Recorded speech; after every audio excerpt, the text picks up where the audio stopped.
et bienvenue dans l'émission Parole de femmes. Nous sommes déjà vendredi et nous avons été bénis tout au long de cette semaine. Nous avons parlé d'avoir une grande vision, comment entrer dans cette grande vision, de ne pas mépriser les petits débuts et aussi de ne pas avoir peur de se tromper. Et puis du coup, ça nous paralyse.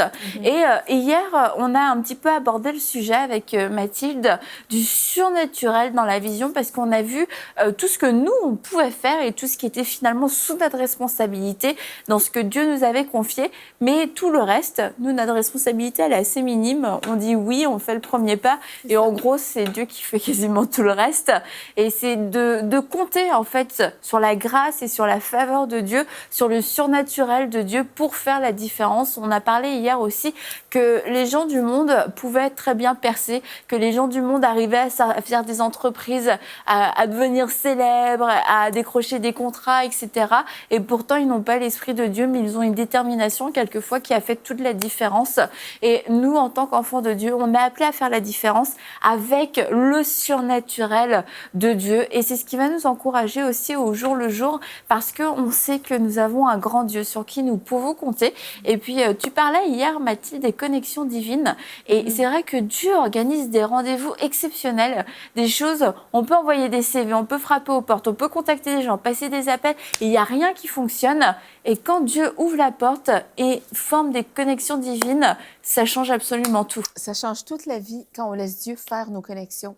Et puis souvent dans le monde, je parle pas ici seulement dans le monde séculier, mais dans le monde des églises, souvent les gens, les chrétiens vont faire des choses pour essayer de se faire connaître leur ministère, faire connaître leur entreprise, peu importe qu'est-ce qu'il en soit. Mais il se trouve que le meilleur gérant, c'est vraiment Dieu. Et puis, quand on essaie de trop pousser les choses, eh bien, souvent, ça joue contre nous.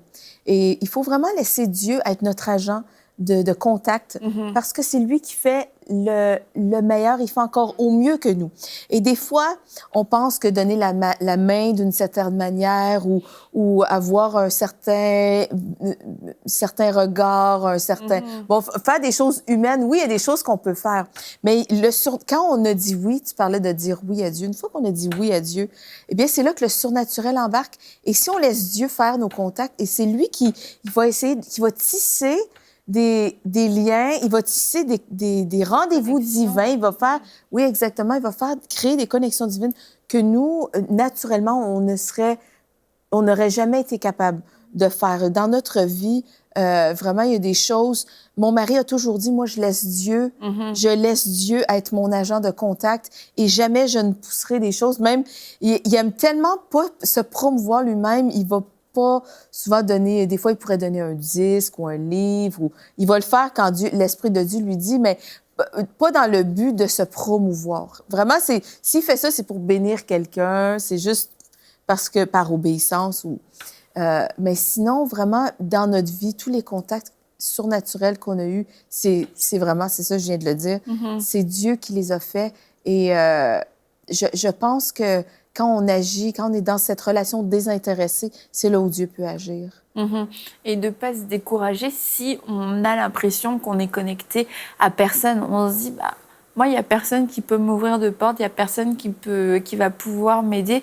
C'est que Dieu peut réunir des personnes du monde entier en une fraction de seconde. Il peut te donner une parole, un rêve. On a déjà raconté comment nous, on avait pu se rencontrer, comment le Seigneur avait organisé toutes nos rencontres et la manière dont on allait marcher ensemble. Mais ça se passe comme ça, en fait, quand on veut vraiment marcher avec le Seigneur. Et je crois que dans le monde chrétien, beaucoup expérimentent des connexions et un certain avancement, mais sans le divin de Dieu. Et peut-être que là, ils écoutent, ils se disent « moi, j'ai des relations, c'est super ». Mais lorsqu'on a une connexion divine, c'est tellement supérieur aux bonnes relations humaines qu'on peut avoir. La bonne relation humaine, c'est...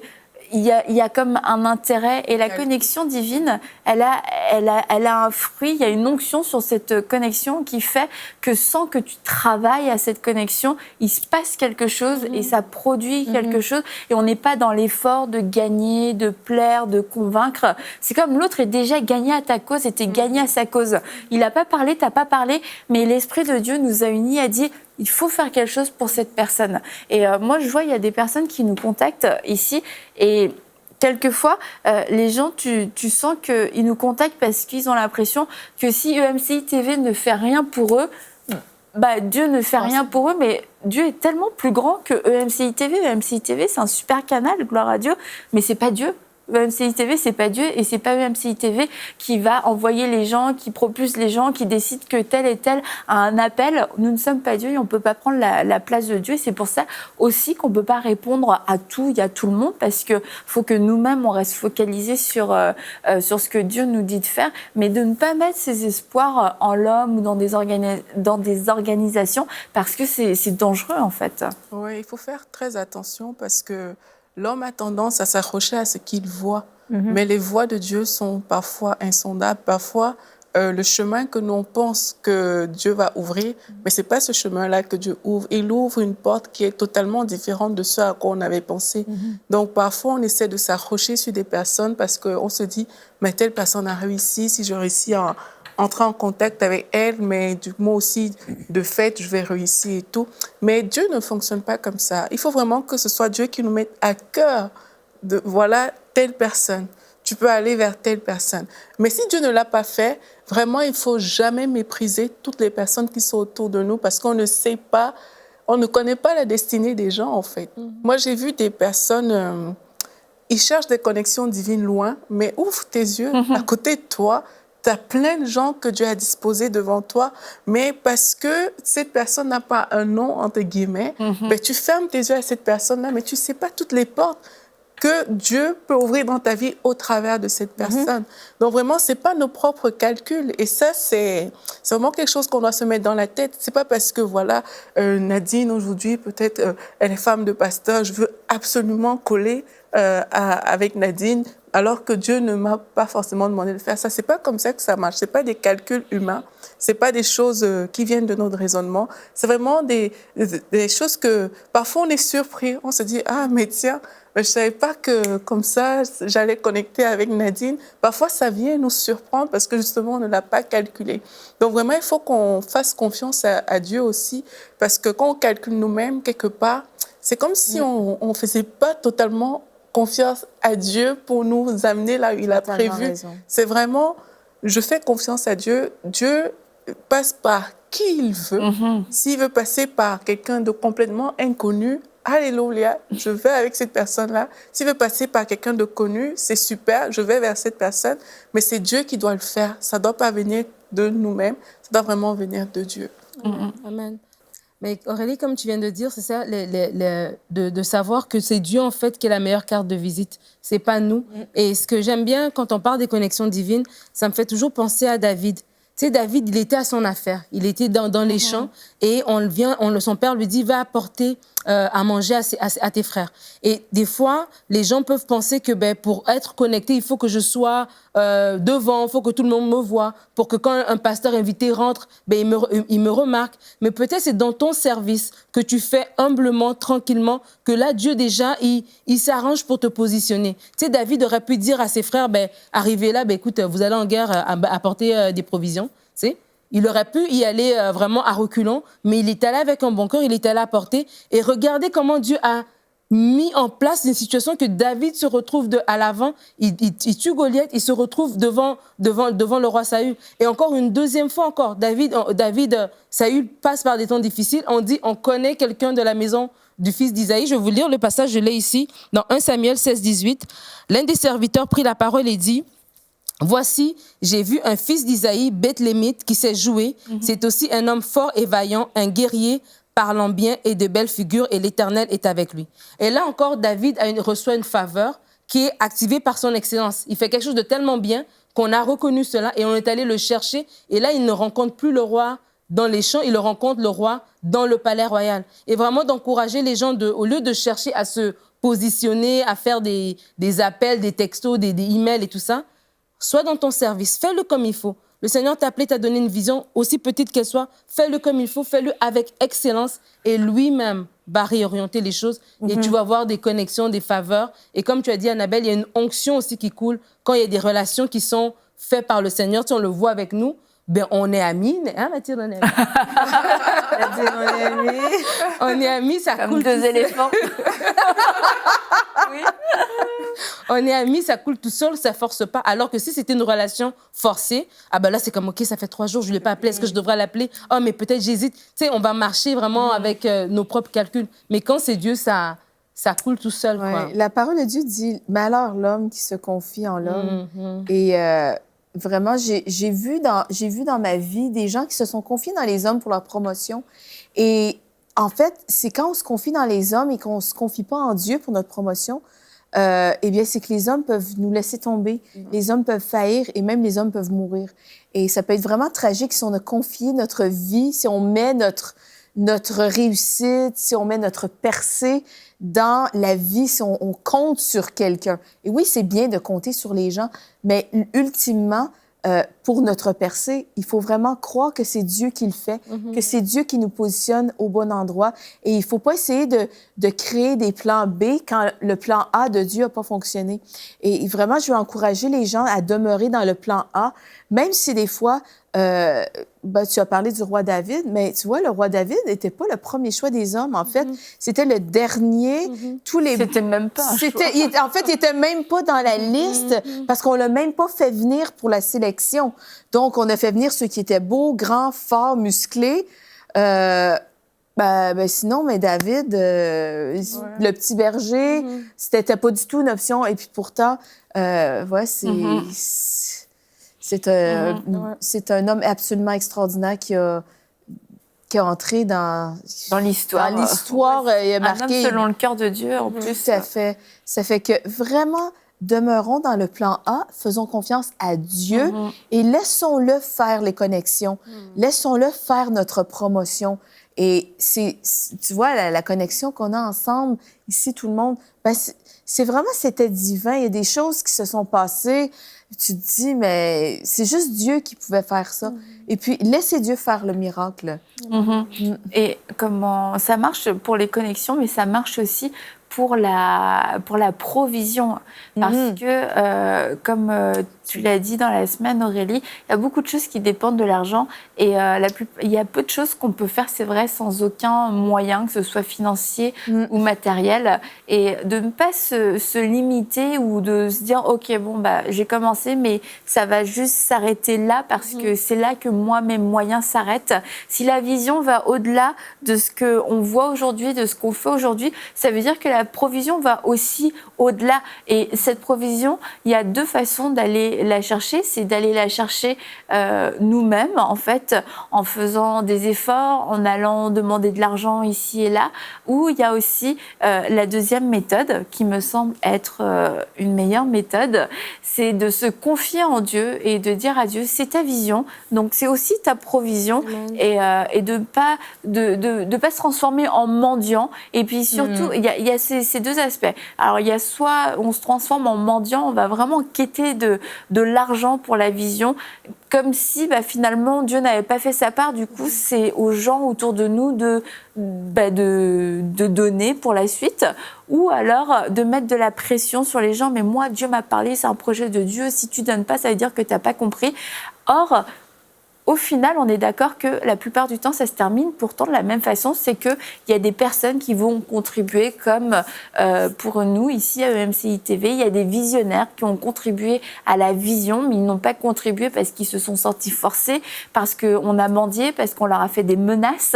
Ils ont contribué parce qu'ils croient dans la vision, parce que le Seigneur leur a parlé pour certains, parce qu'ils ont été bénis par la vision. Ils se disent, je veux investir dans cette vision. Et en fait, Dieu s'occupe de chacun. Dieu va s'occuper de nous, mais il va s'occuper aussi des autres sans qu'on ait besoin d'interférer, de demander, de quêter, de maltraiter, de faire des menaces. Tu dois donner. Dieu va s'occuper lui-même de pourvoir et de donner cette provision en parlant directement au cœur des gens. Et c'est mieux si Aurélie me donne quelque chose.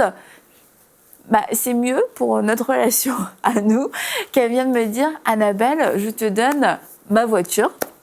Je te donne ma voiture parce que le Seigneur m'a parlé. Elle obéit au Seigneur. Elle n'est pas là en train de dire, bon Annabelle, je te donne ma voiture. Parce que ça fait 1 mois que tu me harcèles pour avoir ma voiture, j'en peux plus de toi.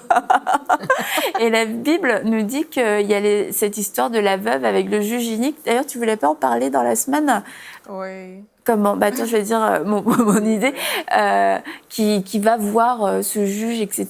Puis finalement, il dit, bah, moi, je crains pas Dieu, mais bon, puisque je n'ai pas envie de me casser la tête avec elle, je vais lui donner ce qu'elle m'accorde. Et nous qui avons un bon père, on sait qu'on n'a pas besoin d'être comme cette veuve et d'aller lui casser la tête pour qu'il nous donne ce dont nous avons besoin. Il va parler au cœur des gens, il va le faire pour nous. Oui, Annabelle, en fait, il y a des choses que quand on n'a pas vécues, c'est difficile. Et beaucoup de gens ne vivent pas la faveur de Dieu justement parce qu'ils ne prennent pas des pas de foi, parce qu'ils courent vers les hommes, alors que Dieu a prévu vraiment un chemin grand ouvert devant eux. Mais bon, on se dit, OK, je fais mes calculs, j'ai mon oncle qui a une bonne position, qui est ministre, ben lui, il a des finances, mais je vais vers lui et puis voilà, il va m'aider pour mon projet. Au lieu d'aller vers la personne qui nous a donné le projet. La personne qui nous a donné le projet, c'est Dieu. Mais Seigneur, tu m'as donné ce projet, comment est-ce qu'on fait pour qu'il se matérialise? Quels sont les moyens qu'on met en place pour ça, en fait? Et parfois, on échoue vraiment parce qu'on voit juste l'argent, on voit les moyens financiers, on se dit, bah, c'est bon, je n'ai pas cet argent-là, j'arriverai jamais quelque part avec ça. Mais vraiment, si on pouvait vraiment comprendre que Dieu, la Bible dit l'or, l'argent appartiennent à Dieu. Dieu est le créateur de toutes choses. Ouais. Et il n'y a rien qui est impossible à Dieu, en fait. Si on pouvait le comprendre, mais ça changerait beaucoup de choses parce que Dieu, c'est un Dieu puissant, c'est un Dieu de miracles. Dieu il n'a jamais dit que voilà, tu vas souffrir pour avoir telle chose, tu vas ramer. Non, c'est Seigneur, comment est-ce qu'on fait? Et puis Dieu va ouvrir une porte. Dieu va nous donner un vase et ce vase sera rempli. Il sera rempli, mais c'est juste de faire confiance à Dieu. Je me rappelle quand j'étais étudiante, j'avais la conviction que je devais faire quelque chose pour le Seigneur. Je ne sais plus quoi exactement, mais Dieu j'avais trouvé un travail, un job étudiant. Et puis là, l'argent qu'on me donnait, je trouvais ça trop petit. J'étais comme non, ça va pas suffire, c'est trop petit. Puis j'ai fait une prière à Dieu. J'ai dit Seigneur, l'argent qu'on me donne est trop petit pour moi-même déjà, donc je ne vois pas comment je vais pouvoir faire ce que tu veux. Mais si le travail augmente, parce que l'argent suffisait vraiment pour mes besoins primaires, si le travail augmente, mais avec le surplus, ben, peut-être avec ça, je pourrais le faire. Mais on m'a augmenté non seulement les heures, les jours, mais c'était pendant les vacances, donc j'avais plein de temps. Mais tout a augmenté la même semaine, vous voyez. Et puis là, j'étais comme, waouh, Dieu a vraiment répondu à ça parce que Dieu savait qu'il fallait le faire. Et puis là, je devais travailler 3 heures. Je me suis en train de travailler 6 heures par jour. Je devais travailler 2 jours dans la semaine, mais je travaillais les 5 jours. Vous voyez, donc vraiment, Dieu a pourvu, il a répondu, il a ouvert une porte. Donc, si on fait confiance à Dieu, ben, Dieu ouvre des portes et c'est facile. Tu n'as pas besoin de souffrir tellement. C'est vraiment facile. Dieu dispose les choses. Il arrange les choses de telle sorte que quand tu arrives, tu es comme un poisson dans l'eau. Tu es comme, waouh, même moi, je n'avais pas pensé à ça. Mais Dieu y a pensé. Il le sait. Et puis, il orchestre tout pour notre bien quand on se confie à lui. Amen. Parce que tu sais, c'est vraiment important de s'accrocher à ce que tu viens de dire, Aurélie, parce que des gens qui ont une vision et qui sont bloqués par les finances, c'est vraiment une occasion de chute pour eux, parce que c'est une occasion pour eux de laisser tomber, de reculer. Et la Bible, c'est Jésus qui donne cette parabole des semeurs et qui parle que vraiment les soucis du siècle présent viennent étouffer, tu vois, cette semence. Et tu peux avoir un projet de Dieu. C'est Dieu qui t'a parlé, mais à un moment donné, c'est comme si dans ta tête, tu l'as enlevé de l'équation alors que c'est lui qui t'appelle. Et là, tu te rends compte que, ben, Seigneur, mes moyens ne sont pas assez grands. Et ça devient une source de stress, une source pour toi-même de reculer en arrière. Ça étouffe la vision que Dieu a mis en toi. Mais vraiment, comme tu dis, Aurélie, c'est vraiment puissant de s'asseoir et dire non, Seigneur, tu es celui qui promet, qui donne, tu es celui qui arrose, tu es celui qui pourvoit. Je ne veux pas aller vers Pierre, Jean-Jacques, je vais vers toi et tu prends la parole, tu écris ces versets et puis tu pries là-dessus et le Seigneur est fidèle. Il va se lever et quand tu vas le voir se lever pour une chose, comme tu dis, ça va t'encourager et là, tu vois, c'est ta lancée et puis tu es parti, quoi. On en a parlé cette semaine, tu vois, Dieu, c'est la source de toutes choses. C'est la source de nos finances, c'est la source de notre promotion, c'est la source de notre joie à travers le chemin. C'est lui qui va nous... Si on s'accroche à lui, vraiment, c'est lui qui va nous faire persévérer dans cette vision. Et vraiment, je veux renchérir le fait que quand on s'appuie sur Dieu dans ce qu'il nous demande de faire, vraiment, tu parlais de cette huile, il va nous remplir de cette huile. Je pensais à ça tout le long. C'est comme, en fait, ça coule. On force pas du nez, comme on dit ici. C'est quelque chose qui se fait naturellement. Et c'est comme... Il y a une huile, il y a l'huile du ciel, il y a l'huile de Dieu, il y a une onction sur qu'est-ce qu'on fait quand c'est Dieu on laisse Dieu équiper et c'est Dieu qui envoie. En tout cas, vraiment, nous, on l'a expérimenté, on l'expérimente toujours, on le voit dans la vie de d'autres gens. Et autant, financièrement, Dieu, c'est notre source. Le travail, c'est pas la source de l'argent, c'est Dieu. C'est Dieu qui pourvoit avec richesse et gloire à tous nos besoins. Je veux dire, parce que Dieu peut pourvoir autrement que par le travail. Donc, en toute chose, vraiment, Dieu, c'est la source. Dieu vous appelle à aller à l'autre bout de la planète. Bien, Dieu va pourvoir pour le billet d'avion. Dieu va pourvoir pour que vous puissiez démarrer votre entreprise, écrire votre livre, acheter un ordinateur pour faire un blog ou peu importe ce que vous avez besoin de faire. Dieu va pourvoir à toutes ces choses. C'est lui qui est fidèle, celui qui a appelé est fidèle pour accomplir la promesse. Donc, vraiment, Dieu, c'est avec Dieu, c'est une vie excitante, trépidante, surnaturelle. Puis, il faut juste le laisser faire. Amen. Il faut juste lui laisser. Il faut juste, comme te dit Annabelle, dire oui et puis vraiment laisser l'Esprit de Dieu faire son œuvre. Moi, je me rappelle quand on a déménagé à Vancouver, on a vécu quelques années là-bas. Et le Seigneur vraiment avait parlé à mon mari qu'on commence une œuvre en français, une église. Et on n'avait pas les finances, on n'avait pas les moyens. Mais on a commencé, on avait la vision. Et donc, du coup, après, il fallait soutenir l'œuvre. On a payé le loyer de l'église de nos propres poches. Mais on n'a pas abandonné, on n'a pas dit, Seigneur, peut-être qu'on s'était trompé. Non, on s'est raccroché au Seigneur. On a prié, on a cherché la volonté de Dieu, on a lu notre parole, le Seigneur nous a fortifiés. Et au fur et à mesure, les gens ont commencé à venir à l'église et tout.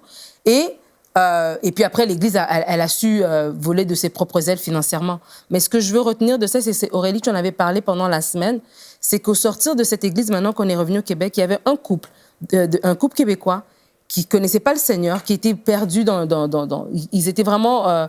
la femme ne connaissait pas le Seigneur et l'homme était rétrograde, était vraiment en froid avec Dieu. Et c'est à travers le ministère de cette petite église qu'ils sont venus, tous les deux se sont baptisés, ils se sont mariés, ils ont régularisé leur situation. La dame avait un problème de santé qu'elle ne pouvait pas accoucher, elle ne pouvait pas ovuler. Aujourd'hui, ils ont 3 enfants. Leur mariage est vraiment glorieux, ils sont bénis. Aujourd'hui, ça fait plus de 10 ans, ça fait, Sean a 12 ans, ça fait 12 ans qu'on a quitté là-bas.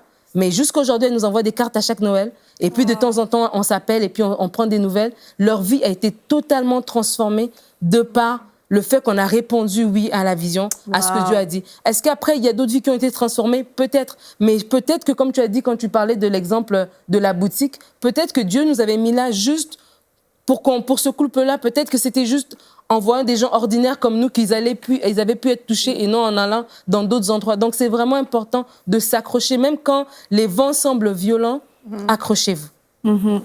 Et vraiment, merci. Je pense que plusieurs femmes ont été encouragées à croire parce que je crois que beaucoup, vous aviez déjà des idées et vous disiez « Oh oui, c'était peut-être juste une petite pensée comme ça. » Mais aujourd'hui, vous savez que c'était juste la pensée de Dieu qui vous poussait à vous lever, à croire pour quelque chose de grand, à rêver grand parce que nous avons un grand Dieu. Vraiment, nous avons un très grand Dieu. Donc, lorsque vous faites face à ça, n'ayez pas peur, ne fuyez pas non plus, c'est juste votre destinée qui s'affiche devant vous. Répondez oui tout simplement à Dieu, ne vous limitez pas dans une petite vie confortable où vous savez ce qui va se passer dans l'heure d'après, le jour d'après, la semaine d'après. Soyez fous, soyez folles, laissez Dieu agir parce qu'une vie avec Dieu, c'est une vie vraiment palpitante.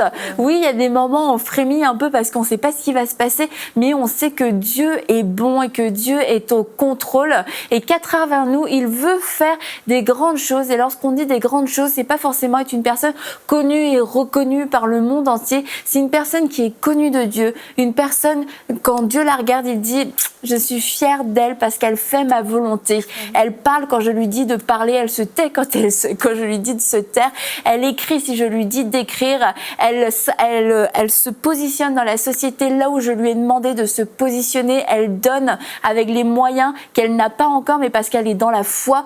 Vraiment, je vous encourage à être ce genre de femme. Vous allez faire la différence dans votre maison, dans votre quartier, dans votre ville, dans votre nation, dans toute une génération. Nous le disons et nous le redisons. Mais lorsque c'est une femme et une femme et une autre femme qui vont commencer à se lever petit à petit partout dans la francophonie, que nous allons voir un réel changement, que nous allons pouvoir voir aussi ce réveil et voir toute une génération de femmes fortes se lever. Vous en faites partie, nous en faisons partie. Alors dites oui aujourd'hui à Dieu et dites-lui oui, j'ose croire grand et j'ose croire que tu vas le faire. Et voilà, on se dit à une prochaine fois pour une prochaine émission de Paroles de Femmes.